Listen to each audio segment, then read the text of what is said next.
Hello, this is Jen Rubin's Green Room, and this is Jen Rubin. I could talk about many things this week. I could talk about the argument at the Supreme Court over the 14th Amendment, Section 3, which looks like it will result in a decision, maybe even a unanimous decision, that Trump will remain on the ballot. I could talk about President Biden making news and saying that Israel has been, quote, over the top, end quote, in its approach to Gaza. By the way, I agree with him. I could talk to you about the continuing disaster that is the Republican Party, first demanding that they get a tough border security measure to vote on in conjunction with aid to Ukraine and to Israel and Taiwan, and then demanding that it be taken out because they didn't like it. I could talk about many of those things, but the subject that occupies me today is the Special Counsel. It is not often that we have a clear example of everything that is wrong with Washington, D.C. Let's recall what Robert Hur's mandate was.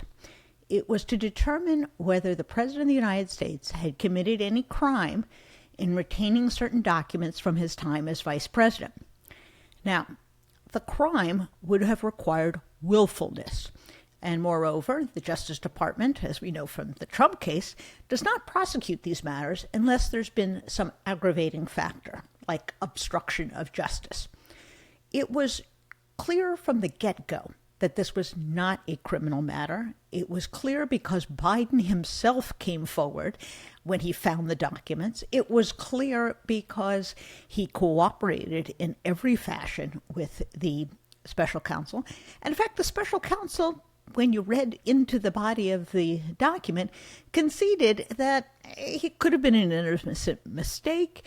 He could have rightfully believed that note cards that he took with him were his own personal property because, after all, President Reagan took notes with him from his presidency. All he had to do was look at the facts in front of him and say, there is no criminality here, and, as he did, set forth the differences between that case and the Trump case. But he didn't do that only. And what's worse, he stepped on his own lines. He says at one point in the opening pages of the report that there is evidence of willfulness. Then if you read into the report, he says there really isn't evidence beyond a reasonable doubt of willfulness. So which is it? And why include the inflammatory statement that, of course, the Trump campaign picked up on? But even worse, he delved into the political sewer that is Washington, D.C., to make an egregious, unnecessary, and frankly inaccurate slam at the president for, quote, being forgetful, having a poor memory, and being perceived as elderly. This was entirely inappropriate. First of all, he was talking about how a jury might perceive him. But of course, there wasn't enough evidence to bring a case anyway. So why talk about what a jury might have done or how he might have been perceived? Moreover, any issue about his memory in 2024 would be irrelevant to what his memory was or his state of mind was in 2009 or 10 or 11 or 15 or 16 when the issues were present. So why make that statement? Why bring up that slur? Why go to the well of the exact same slur that the Republican Party is using in the campaign against President Biden? Because Robert Hur is a political hack. He is a longtime Republican. He was an aide for Rod Rosenstein, for goodness sakes. Rod Rosenstein of the Trump administration, who made all kinds of mischief, of course, in that administration. Why the heck did Merrick Garland appoint such a person? Well, that's a question, isn't it? It goes to the fundamental flaw in Merrick Garland and, frankly, the mistake in appointing him in the first place. He is a judge. By all accounts, he's a very nice man. But he's a political naif, and he is completely ill-suited to the job of Attorney General. Recall, he spent 18 months messing around before he even started investigating the President of the United States for the serious felonies he is now charged with. So if we don't get to trial in those matters before the 2024 election, blame Merrick Garland. And he thought he was going to get credit. He was going to appoint a Republican prosecutor like Robert Hur, and therefore he'd get credit. Everyone would think what a fair guy he was. How unbelievably naive. How unbelievably stupid. He has no conception of what he's up against. He has no conception of the damage that Republicans do.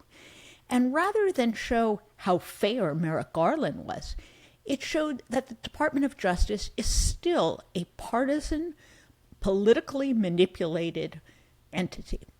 That was what Merrick Garland set out to disprove. Remember, he was going to restore the integrity of the Justice Department. He was going to make sure everyone perceived that it was above politics. And what's happened? Everyone sees that in his effort to avoid looking political, he's being political. And what's worse, he is part and parcel, part of a sleazy attack on the President of the United States. Moreover, do we really think Robert Hur is telling the truth? When he says the President doesn't remember the day on which Beau Biden died, does anyone believe that? This is a man who spends countless hours in church, who thinks about Beau Biden every day. It is very clear what happened, and that is he was stunned that Robert Hur had the nerve to bring up Beau Biden's death and didn't engage on it. And Robert Hur would have used that. He would have raised it multiple times and then used it to smear the President of the United States. This is outrageous. And it is a violation of the fundamental ethos of the Justice Department, which is when you are acting as a prosecutor, you are pursuing the law and the facts. You do not wade into extraneous materials. You do not smear a subject. You do not raise issues that are not germane to your mandate. And so Robert Hur not only disgraced himself, embarrassed his boss, but he really undermined the intended ethos of the entire Justice Department. So what do you do with that? Well, I think the president was right in coming out and showing some anger. That's a good thing, that he shows some indignant and very justifiable, righteous anger. But I think the other thing is that it's time to take the gloves off and leave them off. It is time to every day make the point that President Biden is fully capable, that he is running rings around the Republicans, that he engages on detailed policy matters, and that former President Trump is mentally deranged and emotionally unfit for the presidency.